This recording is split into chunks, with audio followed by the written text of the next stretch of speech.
एक आदमी ने बहुत ही खूबसूरत लड़की से शादी की। शादी के बाद दोनों की ज़िंदगी बहुत प्यार से गुजर रही थी। वह उसे बहुत चाहता था और उसकी खूबसूरती की हमेशा तारीफ़ किया करता था। लेकिन कुछ महीनों के बाद लड़की चर्म रोग से ग्रसित हो गई और धीरे धीरे उसकी खूबसूरती जाने लगी।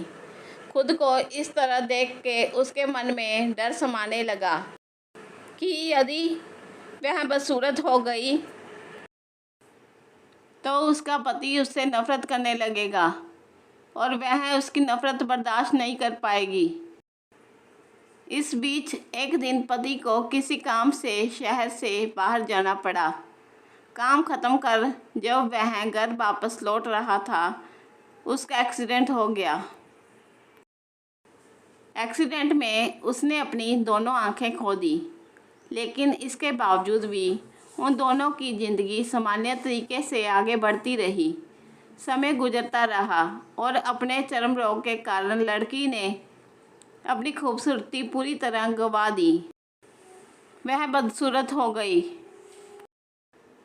लेकिन अंधे पति को इस बारे में कुछ भी पता नहीं था, इसलिए इसका उनके खुशहाल विवाहित जीवन पर कोई प्रभाव नहीं पड़ा। वह उसे उसी तरह प्यार करता रहा। एक दिन उस लड़की की मौत हो गई। पति अब अकेला हो गया था। वह बहुत दुखी था। वह उस शहर को छोड़कर जाना चाहता था। उसने अंतिम संस्कार की सारी क्रियाविधि पूर्ण की और शहर छोड़कर जाने लगा। तभी एक आदमी ने पीछे से उसे पुकारा और पास आकर कहा, अब तुम बिना सहारे के अकेले कैसे चल पाओगे?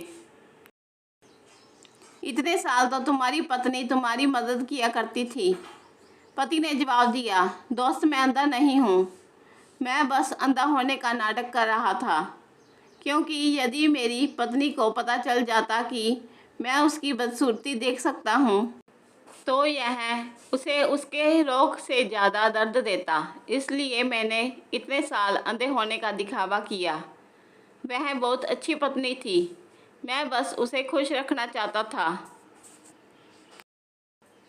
सीख: खुश रहने के लिए हमें भी एक दूसरे की कमियों के प्रति आंखें बंद कर लेनी चाहिए और उन कमियों को नज़रअंदाज कर देना चाहिए।